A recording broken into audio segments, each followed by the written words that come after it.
Мною принято решение о проведении специальной военной операции. Năm 2021, Tổng thống Nga Vladimir Putin đã cho đăng trên website của Điện Kremlin một chuyên luận dài 6.000 từ, khẳng định rằng Nga và Ukraine là một dân tộc, làm cơ sở để tiến hành những cuộc tấn công xâm lược để sát nhập Ukraine trở về với nước Nga. Vậy thật ra Nga và Ukraine đã có những mối liên hệ gì trong lịch sử, và biểu tượng quốc gia của những đất nước này thể hiện ý thức dân tộc gì của họ? Mình là Tường và hôm nay chúng ta sẽ cùng giải mã biểu tượng quốc gia của nước Nga.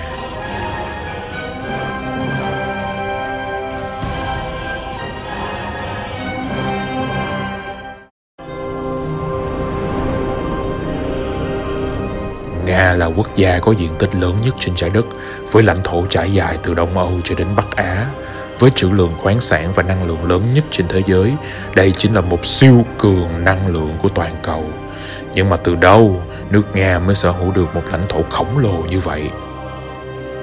Từ thời cổ đại, tại châu Âu có 3 nhóm dân tộc ngữ hệ lớn nhất là nhóm German, tổ tiên của người Đức, nhóm Roman, tổ tiên của người Ý, và nhóm Slav với người Đông Slav là tổ tiên của cả 3 nước Nga, Ukraine và Belarus.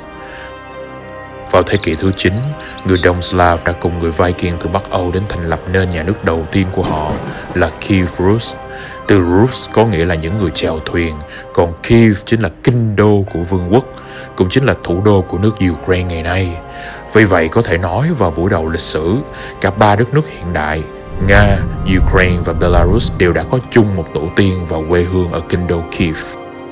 Một sự kiện vô cùng quan trọng đã diễn ra vào năm 988 khi đại công tước Vladimir đệ nhất đã quyết định chọn cải đạo sang chính thống giáo Đông phương vì tôn giáo này cho phép được uống rượu. Sự kiện này đã mở đầu cho sự kết hợp giữa văn hóa Đông La Mã Byzantine và văn hóa Slav để hình thành nên văn hóa Nga trong 1000 năm tiếp theo. Trong thời Trung Cổ, nước Kiev Rus đã sụp đổ dưới vó ngựa dày xéo của quân Mông Cổ, hay còn được gọi là người Tatar. Lãnh thổ của Kiev Rus trở thành một phần của Hãn quốc Kim Trướng Mông Cổ và dần tách biệt khỏi phần còn lại của châu Âu.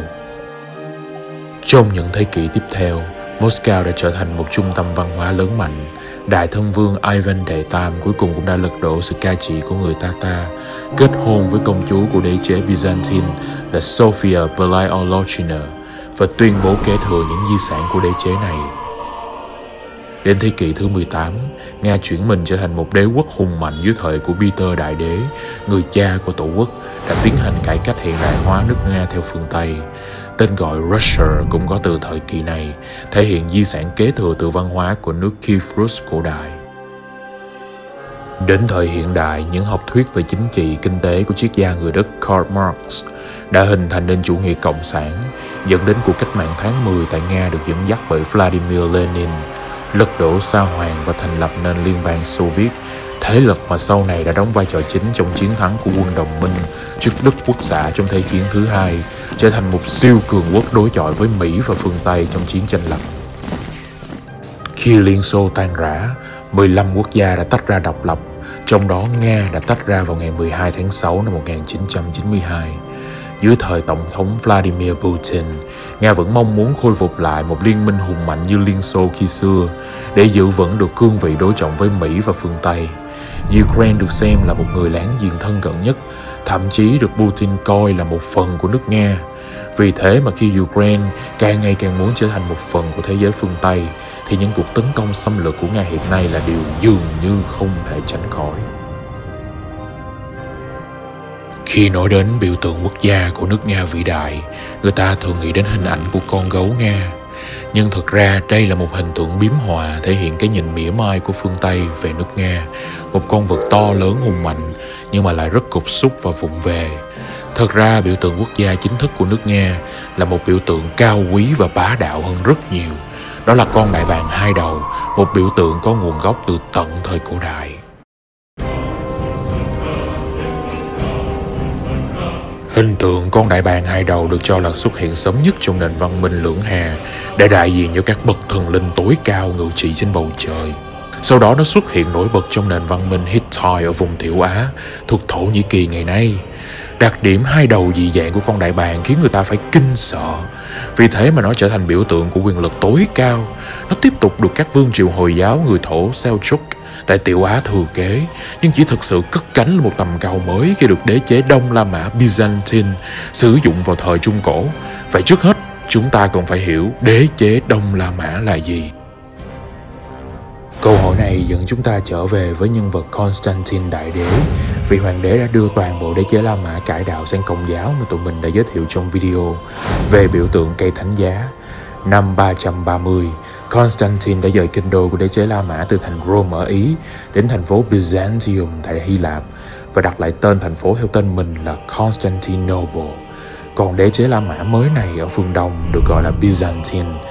Từ đây đã hình thành nên một sự phân định rõ ràng giữa Tây Âu và Đông Âu, giữa đế chế Tây La Mã tại thành Rome nổi tiếng Latin theo Công giáo La Mã và đế chế Đông La Mã tại thành Constantinople nổi tiếng Hy Lạp theo chính thống giáo Đông phương. Đế chế Byzantine bắt đầu sử dụng biểu tượng đại bàng hai đầu như biểu tượng cho cả đế chế khi dòng họ Komnenos lên ngôi. Đây thực ra là một gia tộc cao quý có xuất thân từ vùng Tiểu Á và đã chịu ảnh hưởng bởi những giá trị văn hóa lâu đời của vùng đất này. Trong đó, biểu tượng đại bàng hai đầu đã xuất hiện trên các lá cờ, ấn triện, phục sức của toàn cõi Byzantine, được các vương tôn quý tộc của triều đại sử dụng trong các nghi thức quan trọng và dần trở thành một đối trọng với biểu tượng đại bàng Aquila một đầu của đế chế Tây La Mã.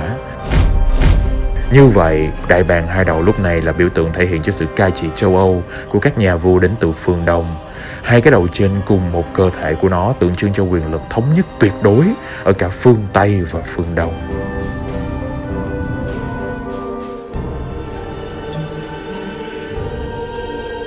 Tuy nhiên thì đế chế nào rồi cũng phải lụi tàn.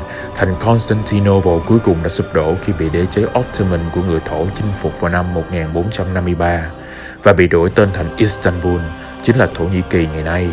Lúc này ý tưởng về một thành Rome thứ ba xuất hiện và mọi sự chú ý được dồn vào vương quốc chính thống giáo duy nhất còn lại, chính là Đại Công quốc Moscow, nơi Đại Thân Vương Ivan Đệ Tam đang cai trị.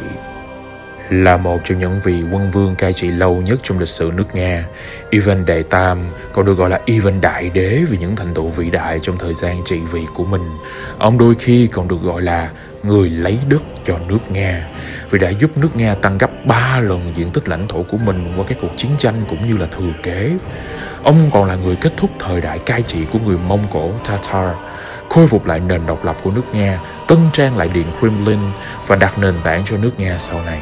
Nhưng mà có lẽ di sản lớn nhất mà Ivan Đại Đế đã để lại cho nước Nga chính là biểu tượng con đại bàng hai đầu mà ông đã thừa kế thông qua cuộc hôn nhân với công chúa Sofia Belaiolochina của đế chế Byzantine vào năm 1472. Vì truyền thống gia đình của mình, chính công chúa Sofia đã khuyến khích người chồng mới cưới của mình mở rộng một đế chế mới, và cũng nhờ ảnh hưởng của bà mà những nghi thức văn hóa của Byzantine cũng như cả huy hiệu đại bàng hai đầu đã được triều đình Moscow chấp nhận.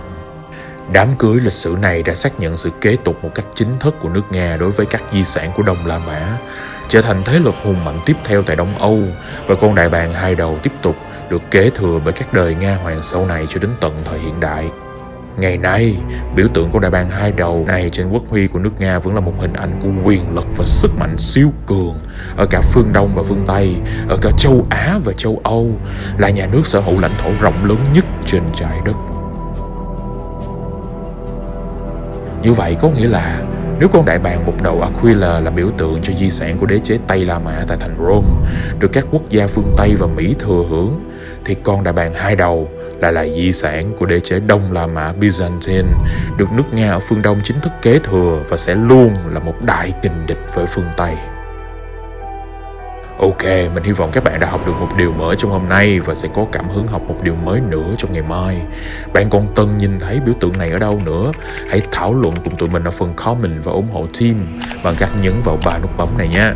Mình là Tường, rất cảm ơn sự theo dõi của các bạn. Xin chào và hẹn gặp lại.